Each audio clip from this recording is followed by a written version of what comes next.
Okay, so we are starting off strong with Words on Bathroom Walls.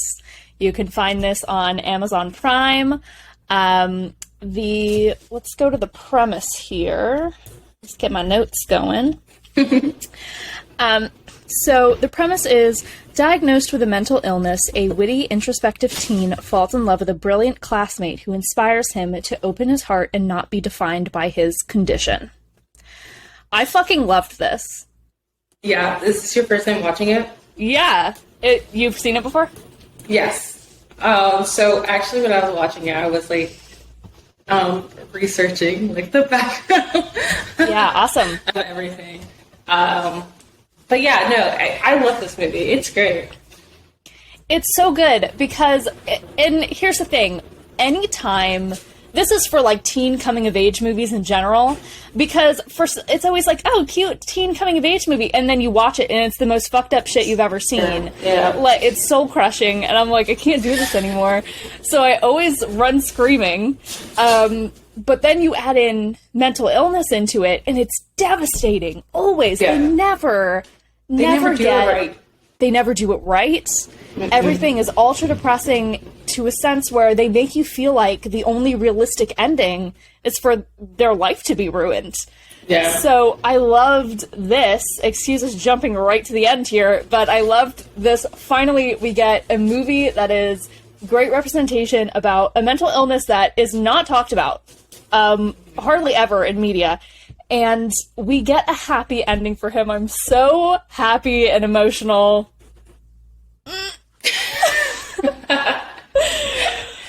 Yeah, no, I think it's just like, this is a great movie because, like you said, schizophrenia isn't like a mental illness that's talked about a whole lot, and it's also like heavily stigmatized. Here's the psychology bachelor's about to start coming up out of me. Yep, give it to me. But yeah, no, like they actually got like a lot of like the symptoms correct. A lot of the struggles of having to find like that right medication, and antipsychotics will always be a bitch. But yeah, no, it was just great. There's like some criticism, but like overall, most people found this movie to be magnificent because it is. Also, the director, his name is Thor. I saw that. God of Thunder, hello? So what were the criticisms? His name is Thor Fordalenthal. There's no pronouncing that, huh? Fordalenthal. It's just, no, some were saying, like, one of the criticisms was just that the hallucination that Adam suffers from aren't as bad as they could be. Like, some people said that theirs are usually, like, terrible, and they don't want, they don't want them around, and they're not trying to, like, listen to, like, whatever auditory or visual hallucinations are taking place. Yeah. So, yeah, I don't know a whole lot about, obviously, I'm an English major, not a psych major, so I do not study up on this stuff. But I have always kind of understood it to be more of a spectrum thing, you know, like some people have a more mild case and a more severe case. Is that right? Yeah. Yeah, there's definitely different, like, levels to it, and it is on a spectrum, but, I'm just saying, like, I don't have schizophrenia, and I feel like, to, like, the book definition of it, Adam's case was pretty, true to, like, what it is on paper, like, schizophrenia said. It was just, like, some people, I guess, like, from different, like, journal writers who do suffer from schizophrenia, they're like, oh, okay. It's great representation, but also, like, mine are typically worse. Yeah. And typically I don't want, like, they're not, like, nice people that are, like, hanging around because, what was her name? Was it Rebecca? Rebecca and Joaquin. They're not, like... They're not vicious. Right, they're not vicious. They're not bad people. They're homies. They're the homies. They're really trying to help him. They literally are the homies. Yeah. Even the bodyguard. Jesus Christ. The wine's hitting me already. But yeah, we need a drink after this one, guys. I got my seltzer. What seltzer is it? It's Coors Seltzer. Black cherry. It's actually delicious. Yeah. Yeah, very flavored. So, yeah, I think that's a valid criticism for those people who feel like, well, it's great that this was represented, but it's still not my representation. It's still not what I'm going through. So, yeah, I see both sides of it. It's a good start. Mm-hmm. It's a good start. So let's talk about the different personalities that are following Adam around. Adam, our main character. Rebecca, I love her. That's 5. Peace, love, tarot girl, love her. That's Brisa Terabithia. That's Anna Sapphira. Yes. Yeah. The shark girl who gets her arm bitten off. I can't remember the movie right now. Soul Surfer? But, yes. Yeah. Yeah. I knew I knew her from somewhere. I had to look up her name, but that's where I know her from, Soul Surfer. All the things. All the things. But yeah, no, I love her. I love the fact that she tried to give him a little crystal. I forgot what the crystal was, but tried to give him a crystal to like help his nerves and stuff. And he's talking to Maya for the not for the first time, but like at lunch. Second time, yeah. I love when she meets Maya for the first time while Adam's talking to her, and she comes out and's like, I can't remember what she calls her at first, but then she's like, no, Scorpio. She called her a Sagittarius. Yeah. She cracked me up, and the way she kept telling Adam every time he almost loses cool to be like, Zen, deep breaths. Mm-hmm. Lusa. Yeah, yeah. Yep. And the bodyguard was so, like, almost lovable in a way, because... I love him. Yeah, I mean, it seems like every voice that is represented here is a part of Adam that, I don't know if... How do I say it? Not that he doesn't get to represent, but I guess a part of him is represented in each of these. Of course, the bodyguard being his anger, the part of him that loves him and that is upset that, you know, all of these things aren't going right for him, and so he's there with a baseball bat like, you want me to speed it up for you? I'll kill it. Yeah. Period. He was great. I also love his two, like, nameless homies that are behind him. They'll just like step out and they're like, "Oh yeah, let's go, let's go, on and popping right now." Love them. And Joaquin was kind of just a mess, and he's just vibing. He's our disaster gay, disaster bisexual. That's a bisexual. That's a bisexual. I revised it as soon as I said it because I was like, no, that don't feel right. What's the brother's name in Diary of a Kid? Roderick. Yes, that's him. Is Roderick. That's him. And you know what's funny? The guy that directed didn't he direct the first movie? No, Diary of a Kid. Yeah. Yeah, Diary of a Kid. Movie. Yeah. That's great. Mm-hmm. He was like, "Oh, this one, I want him to come back. I'm gonna meet him again." He did great. He did do great. Roderick totally has bi vibes. Bye. It's the goth status. Yeah. But yeah, honestly, a lot of the characters were great. I even enjoyed what's his name, Father. I have it written down. Father Patrick. Are we sure his name is Patrick? That doesn't feel right. I googled it. I don't love that. Google has him credited as Father Patrick. I don't think they ever refer to him by name outside of father. Yeah, just father. I loved him. He is this guy who's holding confession in the church portion of this Catholic school. And we'll talk about him being admitted into Catholic school in a minute, because what the fuck? But we'll revisit this. So, yeah, he holds confession for Adam and I'm sure a number of other students. And he's just so chill, you know? Adam's like, yeah, I don't believe in God. I think everything you're doing is a little bit fucked up. And he's like, yeah, period. Pop off, King. It's like, well, I don't know what to tell you.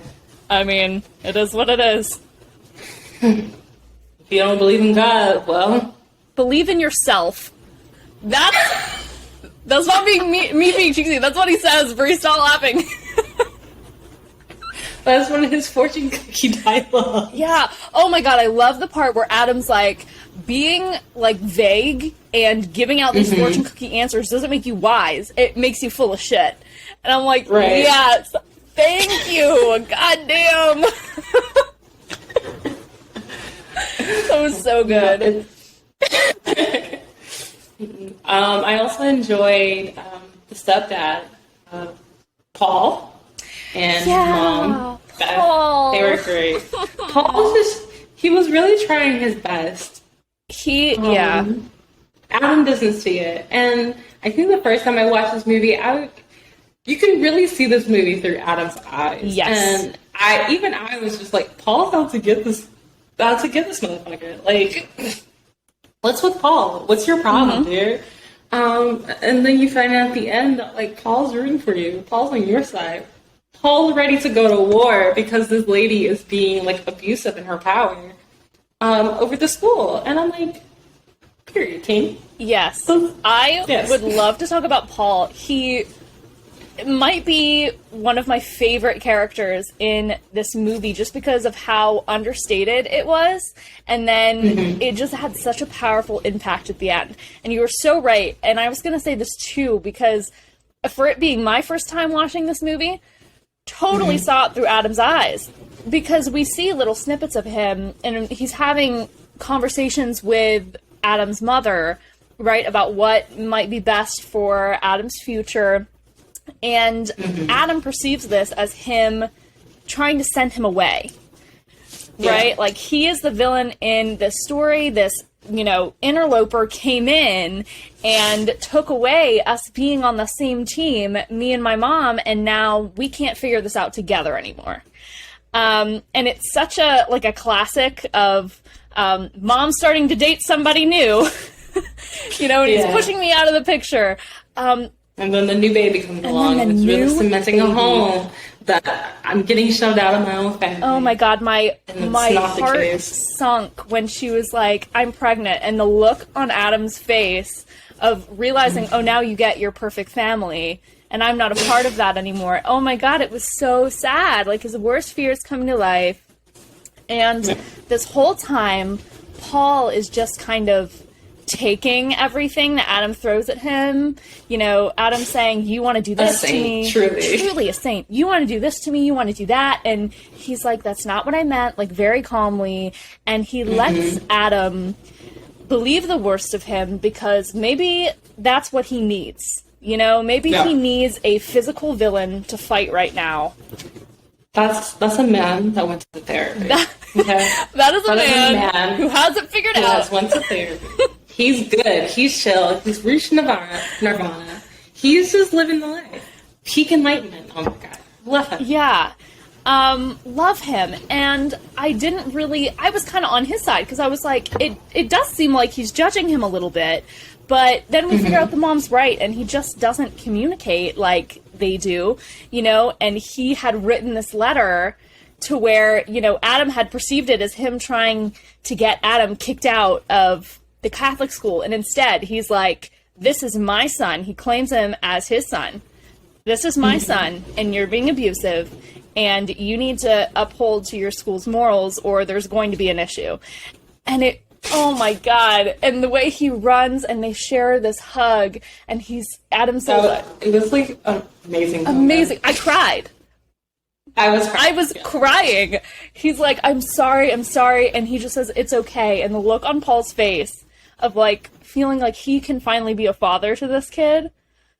Oh, my heart, it hurts so badly.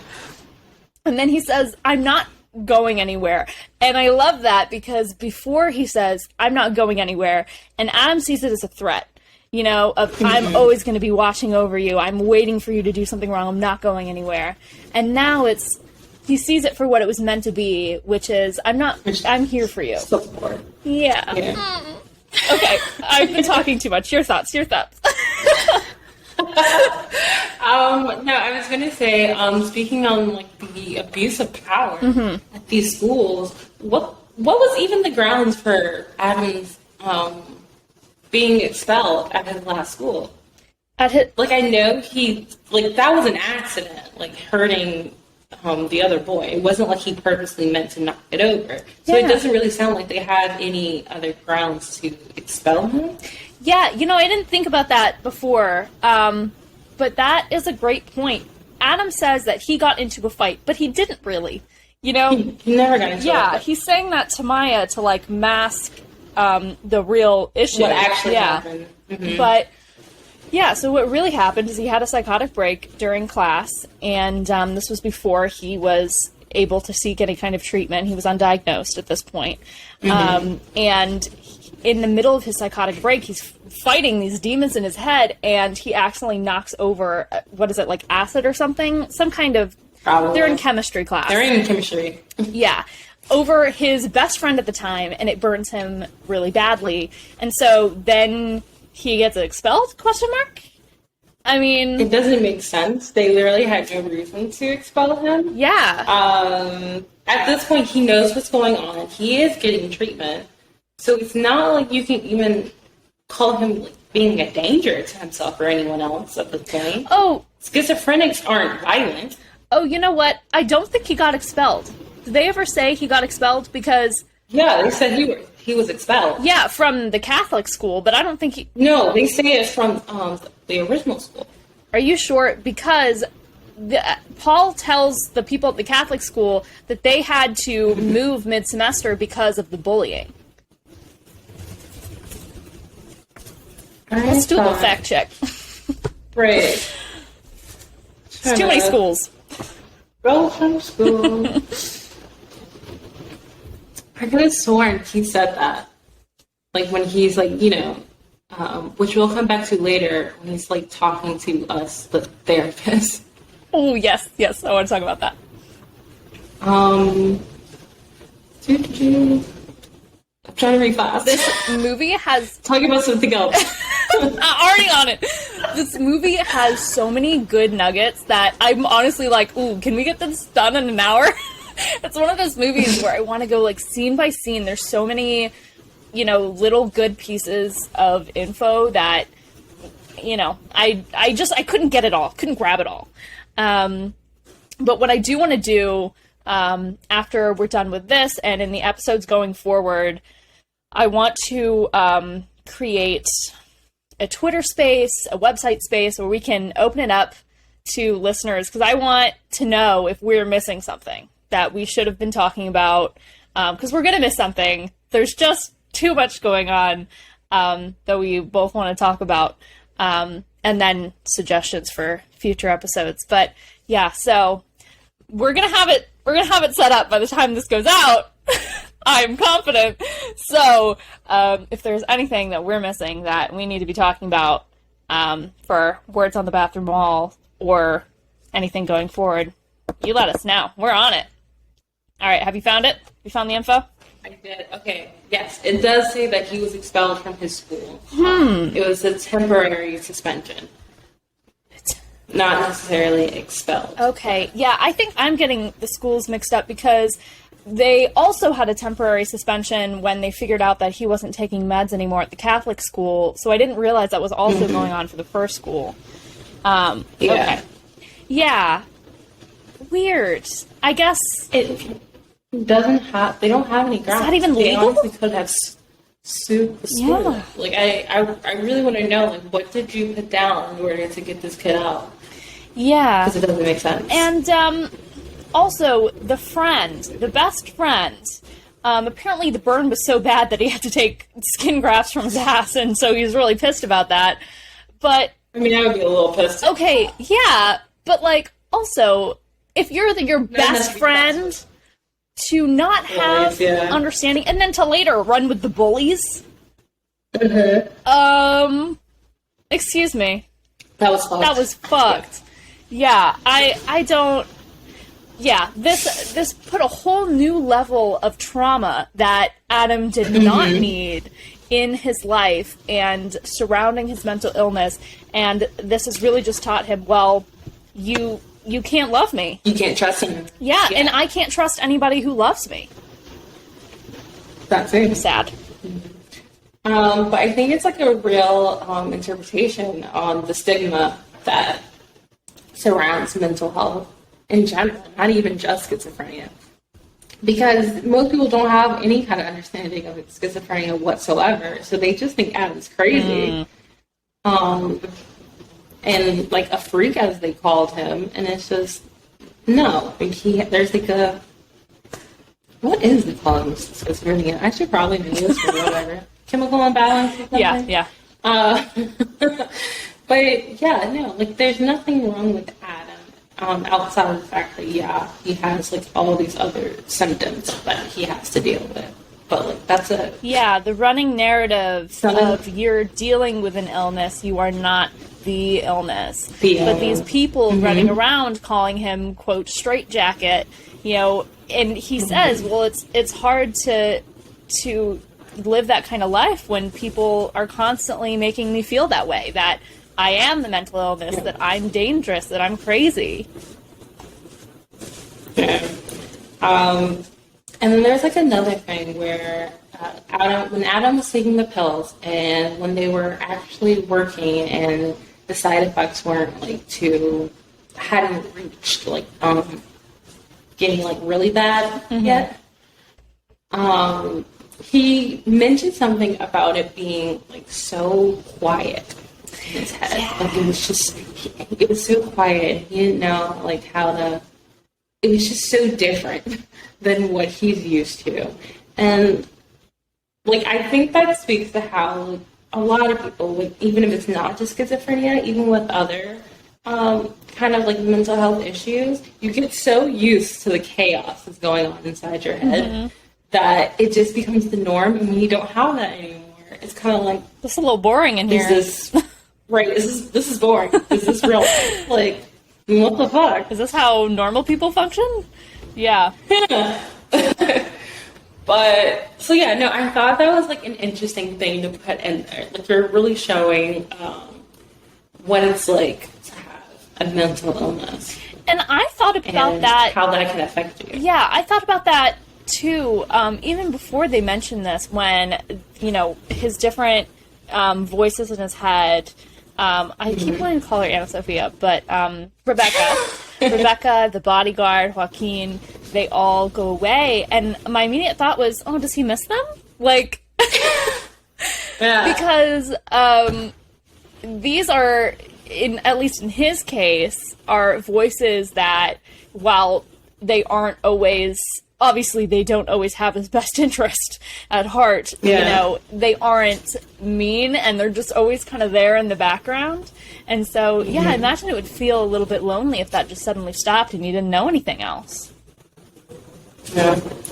I think there are like YouTube videos that you can like go and watch where you can see people like experience what it's like to have at least like auditory hallucinations. Like it can't be like exact, but like you can put on like headphones, and it's different when it's like you're listening to music and you're walking around. It's another thing entirely if like you hear voices yelling at you and like trying to tell you to do things and trying to talk to you and ask you questions, and like you can really see like the person like trying to navigate like everyday life with like all of that going on. Yeah, inside their head. It was absolutely terrifying to see, and to hear now from criticisms from other viewers saying, well, mine's much worse than this.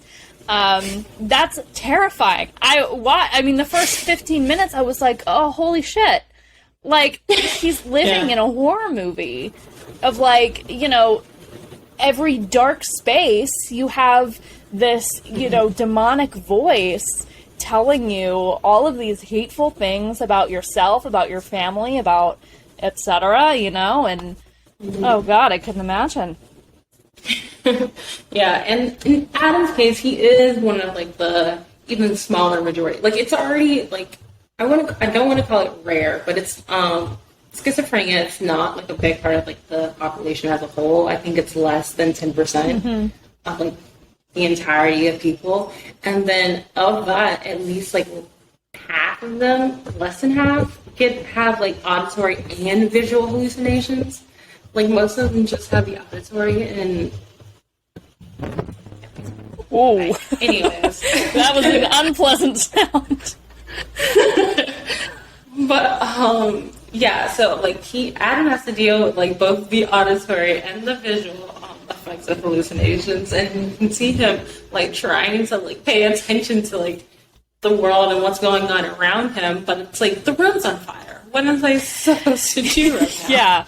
Yeah, and him trying to keep cool on everything when his reality is falling apart around him. I was so anxious watching this movie because that idea is terrifying to me, that you are experiencing something and acting accordingly to what is happening in your brain, but in reality, you're doing something completely different. Ooh, oh my god, spooky.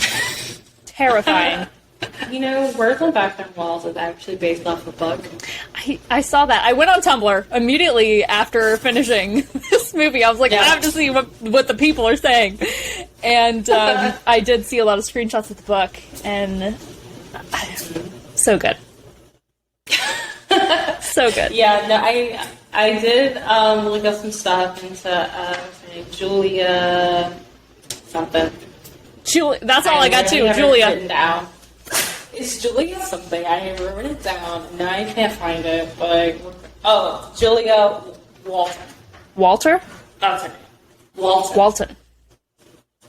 But yeah, no, she literally said that she wrote that like at like frustration when she was at work. When she was at work at her desk in like some cubicle, and she like truly did not want to be there, and she was just so like angry at the world that she wrote out like the first chapter, and then got to like the end of that. I was like, oh, this is gonna be a schizophrenic story. Okay. Oh, so is she like? Do you know what she works in? Like, is it mental health or? No. I think she worked in like. I don't know, honestly. It was like something like insurance, or it was like a 9-to-5 desk job. Interesting. Exactly. I wonder if she has like family or some kind of connection.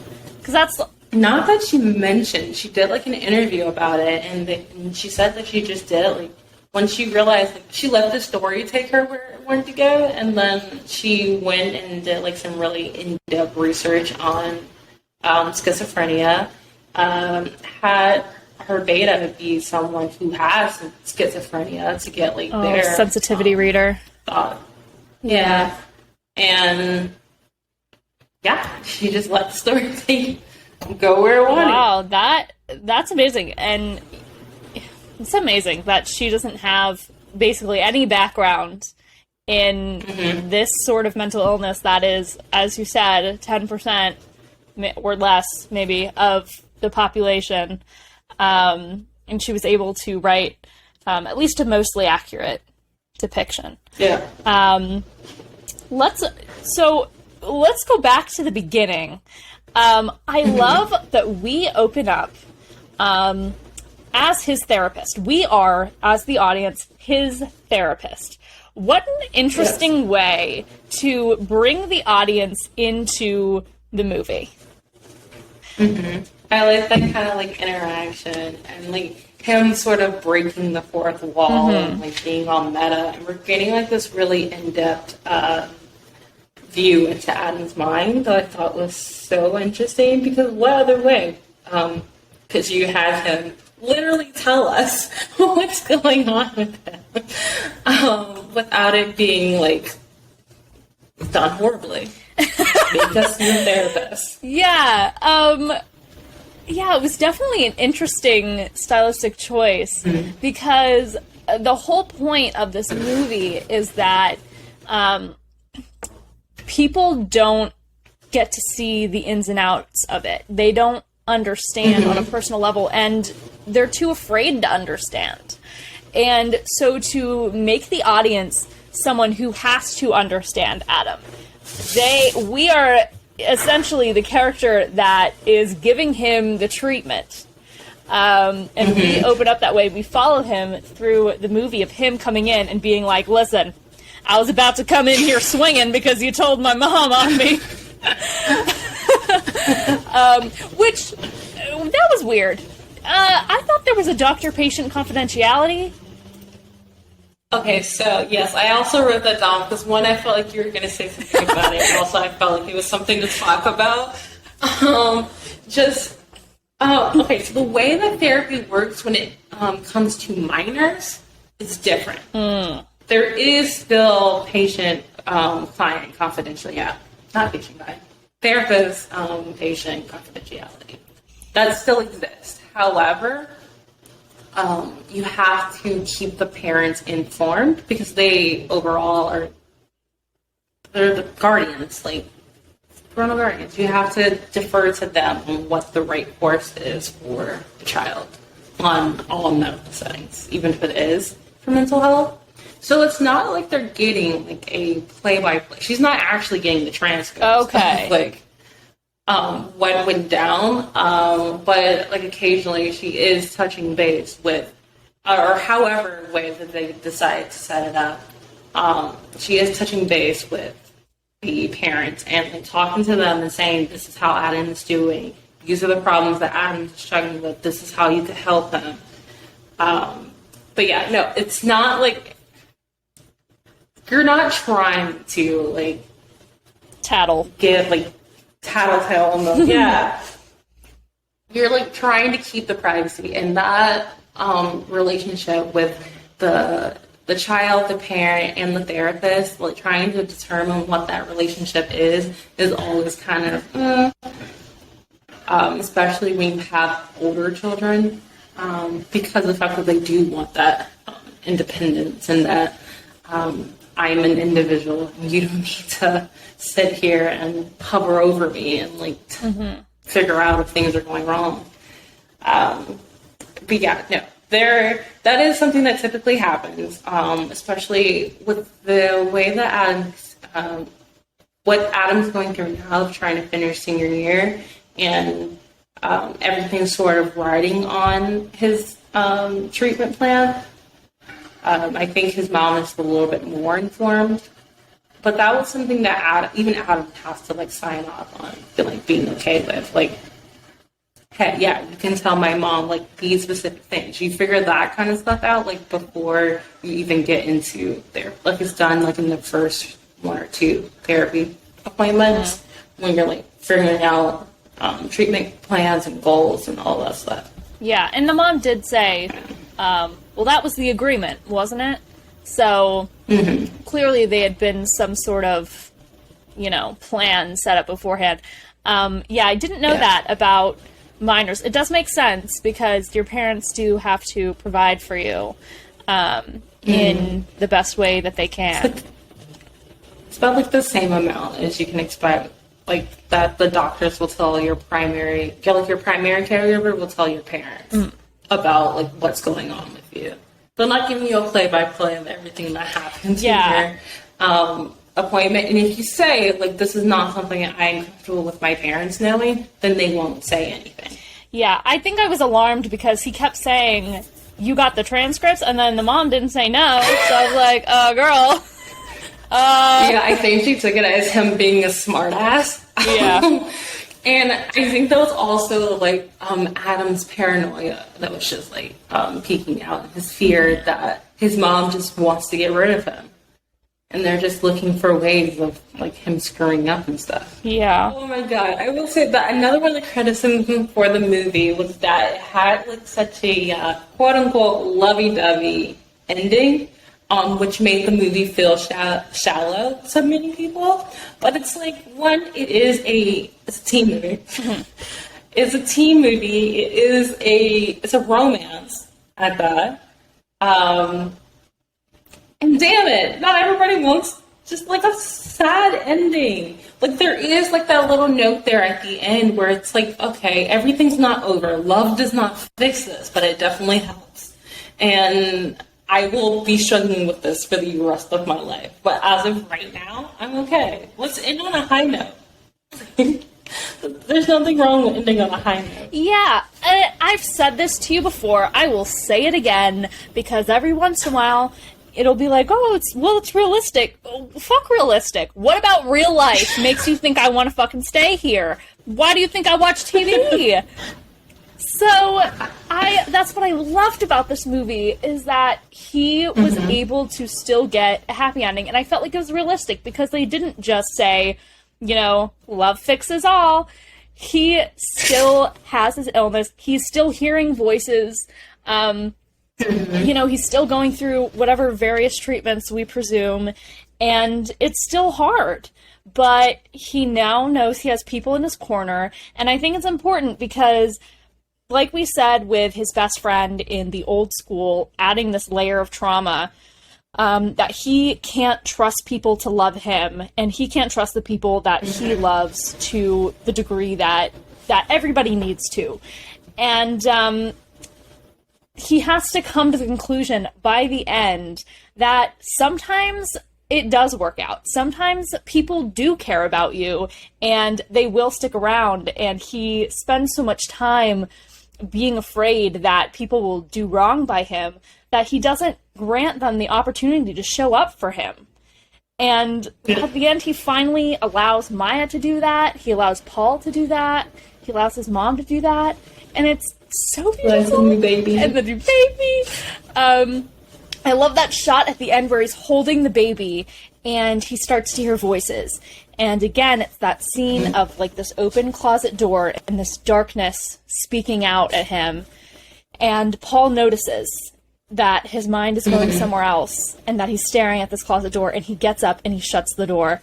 And that is such a beautiful moment, because it reminds me of when you're a kid and you're afraid of the dark and you ask your parents to check under the bed, to check the closet, close the closet door. And I was thinking this the whole time. He's seeing these delusions in these dark spaces where your childhood boogeyman would hang out. And so at the end, Paul is really becoming this full dad figure who checks the closet for the boogeyman and he shuts him out. And oh, it's so cute. On a rating scale of dick jokes to Anna was here, what's your rating for Words on Bathroom Walls? That took me a minute. I was like, what the fuck does that mean? There's their Words on Bathroom Walls. Why is Anna was here 10? Okay, Anna was here. You want a dick joke to be a 10? Well, okay. No.